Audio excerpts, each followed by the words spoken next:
Hello বন্ধুরা, আজকে আমি যে জায়গায় যাব সেটা কিন্তু হচ্ছে বিক্রমপুরের কালী মন্দির। এটা কিন্তু খুবই জনপ্রিয় এবং বিখ্যাত একটা মন্দির, খুবই জাগ্রত। ওখানে গেলে নাকি বলে মনের যা ইচ্ছা মাকে তুমি বলবে সব কিছু পূরণ হয়। তো বহু মানুষ ওখানে এই মন্দিরে আসবে। আমি সমস্ত কিছু এই ভিডিওর মাধ্যমে তোমাদেরকে বলবো। এটা কিন্তু তোমাদের কাজে লাগবে ভিডিও। আজকের ভ্লগটা তোমরা যদি না দেখো তোমরা কিন্তু খুবই একটা সুন্দর জিনিস মিস করবে, যেটা আমি এই ভিডিওর মাধ্যমে দেখাবো। তোমরা অনেক কিছুই জানতে পারবে, তোমাদের আসার ইচ্ছা জাগবে যে এই মন্দিরটায় একবার হলেও যাই, মাকে দর্শন করে আসি। তো চলো আমি আগে যাই, সেই মন্দিরে গিয়ে আমি তোমাদেরকে বলবো, সেখানকার কিছু মানুষের সঙ্গেও কথা বলবো যে এই মন্দিরটা কবে তৈরি হয়েছিল বা এই মন্দিরটা এখন কে রক্ষণাবেক্ষণ করে।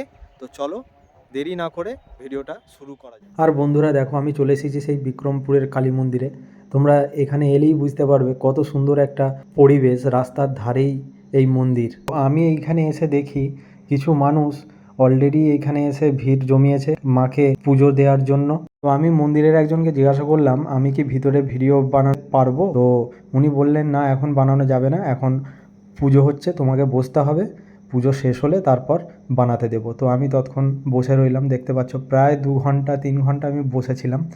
তো দেখো এই মন্দিরের বাইরে থেকে ঠিক মন্দিরটা এইরকম লাগে, আর মায়ের বিভিন্ন ধরনের মূর্তি এই মন্দিরে দেওয়া আছে।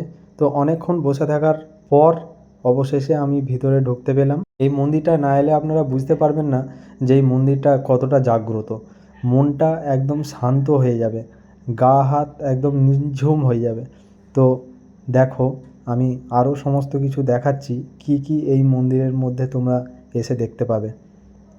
এইগুলো সব গ্রিল দিয়ে আঁটা আছে, এগুলো কিন্তু সব খোলা যায়। তো আমি যখন গেলাম এগুলো সব আঁটা ছিল। তো একটা কাকুকে বলার পর গ্রিলটা আমাকে খুলে দিল, আমি বাইরেটা যাতে ভিডিও বানাতে পারি। তো দেখো মন্দিরে কত ধরনের ফুল গাছ আছে, সূর্যমুখী ফুল গাছ আছে, গোলাপ আছে, গাঁদা আছে, আরও কত কি ফুল আছে যেগুলো আমি নামই জানি না। মন্দিরের ভিতরে আরও একটা মন্দির আছে, এই যে তোমরা দেখতে পাচ্ছ শ্রী শ্রী ভুবনেশ্বর ভৈরব। এই মন্দিরের ভিতরে কিন্তু শিবরাত্রির দিনে জল ঢালে। এই মন্দিরে ওই শিবরাত্রির দিনে এত ভিড় হয় যেটা ধারণার বাইরে। আমি চেষ্টা করব একদিন শিবরাত্রির দিন এসে এটার ভিডিও করার। আর দেখো কত সুন্দর মন্দিরটা দেখতে লাগছে। আসলে মন্দিরটার ভিতরে যে এতটা জায়গা আমি জানতামই না। তো মন্দিরে ঢুকতে গেলে এইখানে কিন্তু জলের ব্যবস্থাও আছে, যেটা পা হাত ধুয়ে তোমরা মন্দিরে এই সিঁড়ি দিয়ে উঠে ঢুকতে পারবে। আমি এই মন্দিরের ইতিহাস একটু তোমাদেরকে জানাতে চাই। এই মন্দির স্থাপিত হয়েছিল কিন্তু 1355 সালে। তারপর 1385 সালে এই মন্দিরের আসল নির্মাণ কাজ শুরু হয়। তো এই মন্দিরের নির্মাণ কাজ করেছিলেন এখানকারেরই পুরোহিত ফকিরচন্দ্র চক্রবর্তী। তারপর ওনার ছেলে ভবানীপ্রসাদ চক্রবর্তী, মানে আমরা সবাই ভবা ঠাকুর বলেই চিনি, অনেকেই হয়তো জানবেন ভবা ঠাকুর। তো উনি মায়ের দেখাশোনা করতেন। বর্তমানে ওনার ছেলে দুর্গাপ্রসাদ চক্রবর্তী এই মন্দিরের দেখাশোনা করছেন।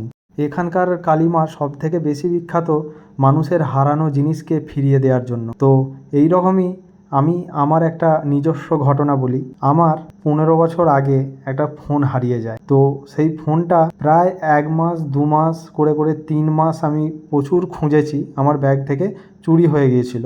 তো সেই চুরি ফোনটা আমি কোনো জায়গাতেই পাচ্ছিলাম না। তো অবশেষে সবাই বলল মায়ের মন্দিরে গিয়ে মাকে জানাতে। মায়ের মন্দিরে আমি এসেছিলাম, মাকে জানিয়েছিলাম। তারপর এখান থেকে বলেছিল 3 দিনের ভিতরে ফোনটা তুমি পেয়ে যাবে।